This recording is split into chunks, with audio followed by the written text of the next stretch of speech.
Sobat sekalian, selamat datang di channel ini. Sebelumnya, kita sudah mereview chapter 356 yang epic banget, yang mana Bang Ori sedikit menambahkan bumbu yang menguras emosi pembaca setelah tahu apa sebenarnya ambisi Endeavor, sehingga dia berkeinginan ingin menjadi seorang pahlawan terkuat yang bisa menyaingi All Might.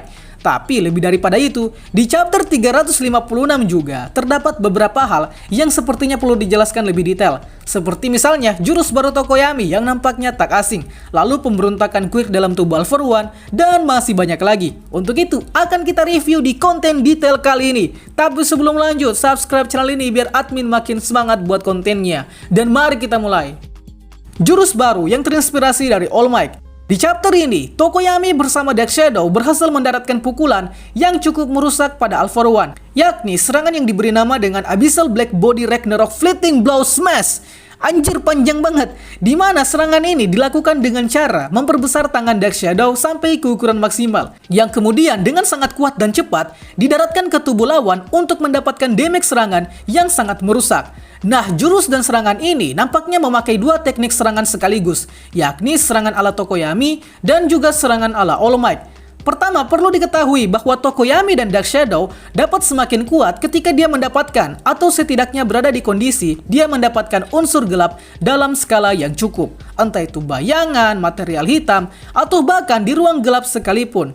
Nah, maka dari itu, Dark Shadow akan semakin kuat. Namun risiko yang diterima akan makin sulit dikendalikannya Dark Shadow jika saja pada saat itu inangnya yakni Tokoyami sulit mengendalikan emosinya. Namun seiring waktu, risiko tersebut mulai dapat dikendalikan dan hasilnya muncullah teknik yang diberi nama Ragnarok. Teknik yang membuat Dark Shadow menjadi ukuran yang sangat besar namun dapat dikendalikan oleh Tokoyami.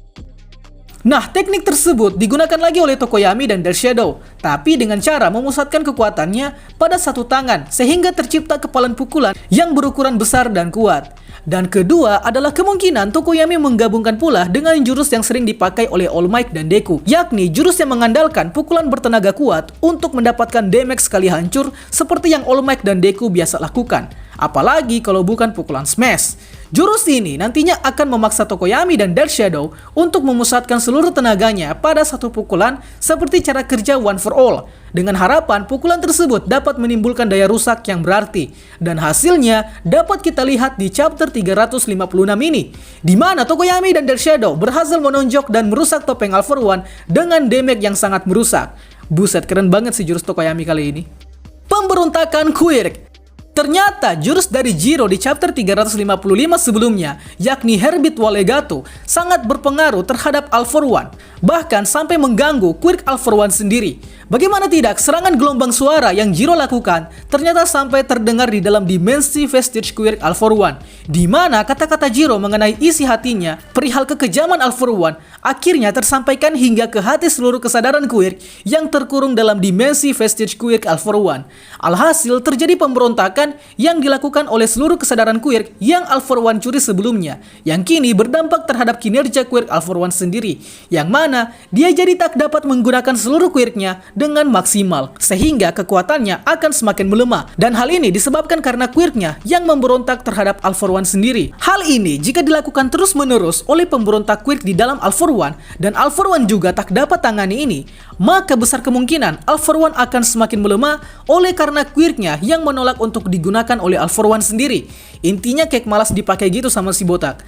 Hal ini besar kemungkinan serupa dengan kasus yang dialami oleh pengguna Quirk lawannya, yakni One For All, di mana dia ikut sebagai pewaris Quirk One For All, bahkan perlu waktu yang cukup lama agar bisa disetujui untuk menggunakan Quirk dari para senior-senior pewaris One For All sebelumnya, yang artinya kesadaran Quirk ini pada dasarnya punya kehendak sendiri-sendiri dan mau digunakan Quirknya apabila dia sepakat dengan si pemilik tubuh atau tuan rumah dalam dimensi Vestige Quirk. Wow, amazing. Tapi pertanyaannya sekarang, mengapa tidak semenjak dulu saja para Quirk-Quirk ini melakukan pemberontakan ke All For One? Bukannya mereka juga memiliki kehendaknya masing-masing? So, hal ini beda kasusnya dengan pengguna One For All yang butuh persetujuan yang cukup lama agar bisa menggunakan Quirk para pewaris sebelumnya, di mana One For All pada dasarnya adalah Quirk yang diwariskan atau diberikan, sehingga Quirk-Quirk terdahulu secara otomatis mengikuti kemana One For All akan diwariskan. Berbeda dengan All For One yang dalam kasusnya malah mencuri Quirk seseorang secara terpaksa jika Quirk tersebut adalah Quirk yang dia butuhkan. Nah, maka dari itu, All For One dalam kasus ini bertindak secara diktator terhadap quirk-quirk yang telah dia curi dengan sebab All For One adalah sosok terkuat dalam dimensinya tersendiri. Terus pertanyaannya, bagaimana dengan kasus Quirk New Order yang memberontak di dalam Vestige Quirk All For One? Nah, hal tersebut dikarenakan Star sebagai pengguna Quirk New Order sebelum dicuri Quirknya sudah menyiapkan satu rules yang kalau Quirknya dicuri, maka Quirknya akan memberontak dari dalam. Artinya, jika saja Star tidak menitahkan perintah pada Quirknya sendiri pada saat dicuri oleh All For One atau Shigaraki, maka besar kemungkinan kalau All For One kini sudah memiliki Quirk New Order. Tapi untungnya pada saat itu Star masih sempat untuk menitahkan perintah terakhir. Trauma Endeavor. Siapa sangka sang Endeavor atau Todoroki Enji mengawali cita-citanya sebagai hero disebabkan oleh kejadian traumatis yang dia lihat di depan matanya sendiri sewaktu masih SMP. Yang mana Enji muda di sini menyaksikan secara langsung bapaknya yang berusaha melindungi seorang wanita, namun pada akhirnya tewas kedua-duanya oleh serangan villain. Hal inilah yang mengubah pandangan Enji terhadap dunia dan mulai bermimpi untuk menjadi seorang pahlawan dan simbol manusia super untuk melindungi warga agar tidak mati di tangan villain. Dalam artian, awal mula Enji berniat ingin menjadi pahlawan adalah karena trauma yang dialami. Nah, maka dari itulah Enji muda memutuskan untuk masuk ke UA agar nantinya mendapatkan pendidikan pahlawan.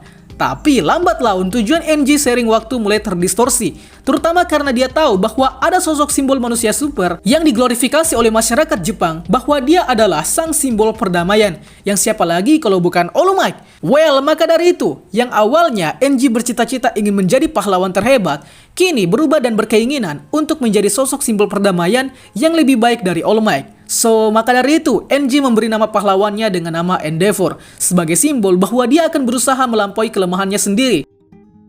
Jika diperhatikan, nampaknya kejadian traumatis Endeavor ini serupa dengan yang dialami oleh Aizawa dan President Mike, di mana mereka berdua juga mengawali cita-citanya sebagai seorang pahlawan dan guru dari para pahlawan oleh sebab kematian Shirakumo Oboro pada suatu insiden. Yang hal ini membuat mereka trauma dan tak ingin hal buruk tersebut terulangi lagi di masa depan nantinya. So, pada dasarnya, kejadian traumatis dapat menjadi trigger buat kita untuk menjadi semakin lebih bekerja keras dan lebih baik, tergantung bagaimana cara kita untuk mengeksekusi rasa trauma tersebut. Anjay, kok jadi Rimo Teguh? So, mungkin itu saja dulu pembahasan detail yang dapat kita bahas pada kesempatan kali ini. By the way, Endeavor tangannya udah buntung sih di sini. Jadi banyak yang mengira ini adalah death flag untuk kematian sang Endeavor. Tapi kita tidak tahu pasti. Itulah pembahasan kita pada kali ini. Sanggah apabila ada yang kurang, request juga di kolom komentar untuk pembahasan selanjutnya. Dan akhir kata, see you next time.